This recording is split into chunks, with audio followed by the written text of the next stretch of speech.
আসসালামাইকুম। আজকে আমরা জানবো একটি টেবিল অথবা ডাটাবেস কিভাবে ডিলিট করা যায়। তো এই হচ্ছে আমাদের টেবিলের যে নমুনা টেবিলটা আমরা যেটা অলরেডি মাইসিকিউএল এ তৈরি করে রেখেছি। এই স্টুডেন্ট টেবিলে আমি যদি টেবিলটাকে ডিলিট করতে চাই তাহলে আমরা জাস্ট ড্রপ ফাংশন ইউজ করব।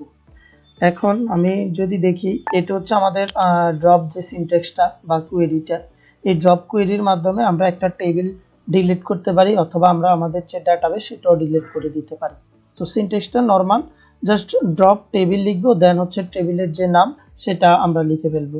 আর যদি আমরা কোনো ডাটাবেস ডিলিট করতে চাই তাহলে ড্রপ টেবিলের পরিবর্তে আমরা লিখবো ড্রপ ডাটাবেস, দেন হচ্ছে ডাটাবেসের নাম। তো আমরা এখন মাইসিকিউএল ওয়ার্ক বেঞ্চে যাই, সেখানে আমি যদি লিখি ড্রপ টেবিল, এখন আমার টেবিলের নামটা যদি আমি লিখি স্টুডেন্টস, আমি যদি এটাকে রান করে দেই, রান করলে দেখা যাবে যে আমার পুরো টেবিলটা ডিলিট হয়ে গিয়েছে। তো এটা একটা অপশন বা একটা ওয়ে যে আমরা একটা টেবিল কিভাবে ডিলিট করব। তো আমি এটা আপাতত ডিলিট করতে চাচ্ছি না, যেহেতু ডিলিট করলে আবার টেবিল আমাকে তৈরি করতে হবে। এখন আমি যদি ডাটাবেস ডিলিট করতে চাই, জাস্ট টেবিলের পরিবর্তে এখানে লিখে দিব ড্রপ ডাটাবেস, দেন হচ্ছে ডাটাবেসের নাম। তো আমার ডাটাবেসের নাম আমি একই রেখেছি, টেবিলের নামও একই, এজন্য দুইটি স্টুডেন্টস, যেহেতু টেবিল এবং ডাটাবেসের নাম স্টুডেন্ট রাখা। তো আপনারা চাইলে ডাটাবেসের নাম আলাদা রাখতে পারেন এবং টেবিলের নাম আলাদা রাখতে পারেন, এটা কোনো বিগ ইস্যু না। এটা হচ্ছে আমাদের একটা ওয়ে যে আমরা ড্রপ ইউজ করলে ড্রপ কোয়েরির মাধ্যমে আমরা টেবিল অথবা ডাটাবেস ডিলিট করতে পারি।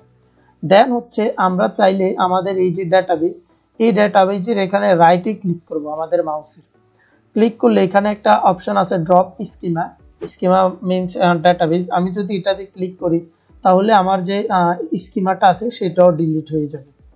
অথবা আমরা যদি টেবিল ডিলিট করতে চাই সেক্ষেত্রে টেবিলের জন্য রাইট ক্লিক করব মাউসের, দেন হচ্ছে ড্রপ টেবিল নামে যে অপশনটা আছে সেটাতে ক্লিক করলে আমাদের টেবিলটা ডিলিট হয়ে যাবে। নিচে আরেকটা অপশন আছে ট্রাঙ্কেট টেবিল। ট্রাঙ্কেট টেবিলের মানে হচ্ছে আমার পুরো টেবিলটা ডিলিট হবে না, কিন্তু টেবিলের ভিতরে যে ডাটাগুলো আছে, যেমন আমাদের যদি আমি আমার এই যে স্টুডেন্ট টেবিলের মাঝে আমি ড্রপ ইউজ করলে আমার পুরো টেবিলটা ডিলিট হয়ে যাবে, এবং আমি যদি ট্রাঙ্কেট ইউজ করি তাহলে হচ্ছে আমার টেবিলের মধ্যে যে ডাটাগুলো আছে এই ডাটাগুলো ব্ল্যাঙ্ক হয়ে যাবে। টেবিল থাকবে কিন্তু টেবিলের মাঝে যে ডাটা, এই ডাটাগুলো ডিলিট হয়ে যাবে।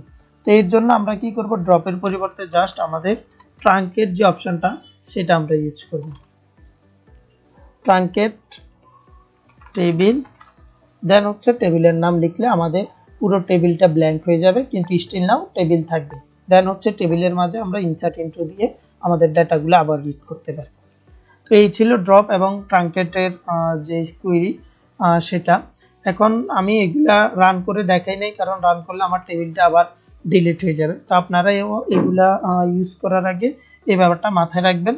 ট্রাঙ্কেট ইউজ করি অথবা ড্রপ ইউজ করি, দুইটাই আমাদের একেবারে শিওর হওয়ার পরেই আমরা ইউজ করব।